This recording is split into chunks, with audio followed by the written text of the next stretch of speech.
It's early in the season and everyone is still trying to find out what's best for the new Stormpoint map. One of the biggest reasons that top players are where they are is because they identify what's strong before anyone else and use it at a high level. And today, we're going to talk about just how to do that with some key examples of how the meta seems to be shaping up so far. Anyway guys, as always, it's Valued, and let's get right into it. So, every map plays differently, and with all the unique aspects of Stormpoint, you could argue that this is the most unique map that we've ever gotten. We also got a new legend and changes to the rank system, weapons, and legends. It's more important than ever here in Season 11 to gather as much info as you can and apply it to your gameplay to try and get ahead of the meta. When I say meta, I'm referring to gameplay styles that tend to be the most successful. If you're looking to be the one dominating lobbies, then you have got to know the map in and out, as well as what legends, weapons, and playstyles fit it. While we won't be able to cover everything, today I'm going to walk you through how you can find where you slot into the meta and how to use the changes this season to your advantage. Alright, so one of the most important parts of finding success on a new map is playing legends that are going to help you succeed. While every legend is strong, knowing what aspects of a legend make it strong on Stormpoint can help you see the bigger picture and allow you to slot into different roles for your squad with a strong pick. If you're confused, don't worry, let's go over a couple of examples. With Ashe being added to the roster and Stormpoint being all about controlling the high ground, her portal has come in as a very strong tool getting used a lot this season. Between her, Octane, and Wraith, it's pretty rare to see a team without a quick repositioning tool. Not to mention, Valkyrie is seeming like a huge pickup on Stormpoint, as her ultimate can get you nearly across the entire map, especially if you're using it from one of the higher elevation points on the map. This type of mobility has been a staple within squads for a long time, but now the options have opened up quite a bit with the addition of Ashe, and the extra noise added to Octane's pad. Defensive legends like Gibby and Caustic are still very strong, and with the changes to Wattson, she's definitely made a resurgence. These legends have a great time in some of the larger buildings on the map, and with a solid mobility legend like we just mentioned, they can get around the map more safely and set themselves up for success. Gibby is obviously the outlier in this group, as his bubble has some great offensive uses in a pinch as well, but he'll usually play a defensive role for more aggressive team comps. Now, while he isn't played a ton in pubs or in lower level ranked, he becomes very prevalent further up the ladder in Masters and Pred. These defensive legends are all incredibly strong on Stormpoint and have a lot of value to bring to their teams. Normally, with these sort of team comps, you'll grab a recon legend to round them out. And some of those recons are Bloodhound and Valkyrie. You really want to make sure you have a recon legend on your team so that you can hit survey beacons when you get the chance. Bloodhound allows for a more traditional comp, while Valkyrie has the liberty to double up on the roll and use Skyward Dive as a means to quickly get around the map if needed, or stick to the normal 3-role composition.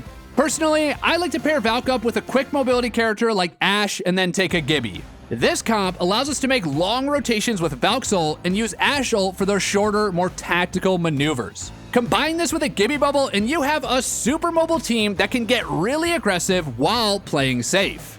So these are just a few examples of some of the strong styles of legends and compositions that can find success on Stormpoint. The key at this stage in the season is to find what works for you with all the recent changes to the game. Hopefully that quick discussion of some examples will point you in the right direction if you're the last pick on your squad or if you have some friends to squad up with. Alright, so keep in mind guys, meta knowledge is important, but something that's even more important is your aim. And there's no better proven way to improve that than through aim labs. There, you can find custom playlists from your favorite pros that take you through realistic scenarios and give you real-time practice. Think of it as a better firing range, and make sure to check it out in the top link in the description below. Alright guys, next up, let's talk quickly about your weapon choice. Stormpoint has a lot of long-range encounters, but as you make it into a lot of the point of interest, you're gonna need a weapon that can get up close and personal. The classics like the R301, Flatline, and Volt are still really strong for their raw flexibility. And with the new car SMG being added, there's another SMG along the R9, Prowler, and Volt to help you mix things up.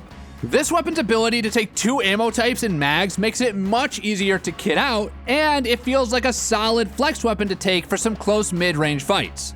Long-range weapons are also having a comeback, with snipers being a bit more popular, with the triple take, sentinel, charge rifle, and longbow all being potentially viable guns. Many people have started to use them on this map because of the longer sightlines. All in all though, the triple take seems to be the king right now, though it can be a bit of a shorter range sniper compared to the counterparts. But man, let me tell you, and I'm sure you've all felt this, it can pump some damage. And with the slight nerf to the Eva, dual shell being added for the Mastiff, and the Peacekeeper getting some buffs, your close range options have opened up a lot, with all the shotties besides the Mozam being viable all game long. Generally, I would look to have one longer range weapon, could be a triple take or a kitted R301 or flatline, or honestly, whatever weapon you're looking to try out. And then make sure you have a solid close range option for those building fights. You could pick up a shotty, or if you have a triple take, go for more of a flex weapon like a car SMG or even an R99. You want to make sure you could take longer range fights, while still not getting destroyed if you do get pushed by a team. Play around with some loadouts and pick a few different ones with different ammo types that you can look to try to get your hands on each game. And if you want some more suggestions, make sure to check out our weapon tier list that came out on Sunday. Another huge aspect of Stormpoint is the addition of all the monster camps. Whether it's prowlers or spiders, these camps drop a ton of ammo and loot, with a solid chance that you will get an attachment upgrade. With their smart loot system, the game almost always guarantees that you will get viable attachments for your specific loadout, and these camps are a must-do to help you round out your loadout. And as a nice bonus, with 50% of the damage you do to these monsters charging your Evo, and the camps giving you extra crafting materials when you clear them, the value you get out of doing these is actually insane. And guys, I don't know if you've noticed, but there are a lot across the entire map, especially on the northern side of the map, and you should definitely look to work these into your rotations whenever possible. Early in a match, you can drop, loot up quickly, and immediately clear surrounding camps. This can get you off to a great start for your loadout. Just make sure you're careful of incoming squads attracted by your shots. Doing the camps early like this will have you kitted up in no time, and the extra resources from killing the camps really comes in handy with all the new buffs to the crafting station in Season 11. So, if you see a drop spot with a crafter and nearby monster camps, then consider trying to drop there and win the area out for your squad. Crafting received some big buffs on this patch, with the biggest being a massive increase to the amount of ammo that you can get for your resources. Between cheap ammo, bats, and the daily rotation, you should have access to a ton of loot from the extra materials that you get. While you don't need to plan your games around these camps and crafters like this, it's a good example of some of the options Stormpoint has opened up to us this season. Even just grabbing a camp when you're close to an Evo upgrade, or to finish off your attachments for your loadout later into the game, are great ways to utilize the camps and get the most out of your map movement. And speaking of map movement, the new gravity cannons have made certain parts of the map really quick to traverse. Knowing where these lifts are and how to safely traverse them is a great way to open up a lot of drop locations and rotations for your squad. First of all, you always want to be taking lifts from the high ground if possible. A lot of the center map cannons don't allow you to properly scout for teams before taking it. And if you're launching up a hill, you also can't see if a squad is camping the landing zone. Keep this in mind, and if you're stuck taking a lift that you can't see on the other side, then be prepared for some action as you're landing if a team sees you coming. Landing in locations that can allow you to come at the lifts you're looking to take with clear angles and height is always preferable. An example of this would be if you landed at any POI in the northeast section of the map, let's say Thunderwatch. If you need to make a fast rotation for a southern zone, there are gravity cannons that span all the way down this easy side of the map, and all of them are descending in elevation until you reach areas like fish farms or shipfall. This allows you to have clear vision on most of these cannons before you hop on them. And this is all only possible because of the rotation path that you took.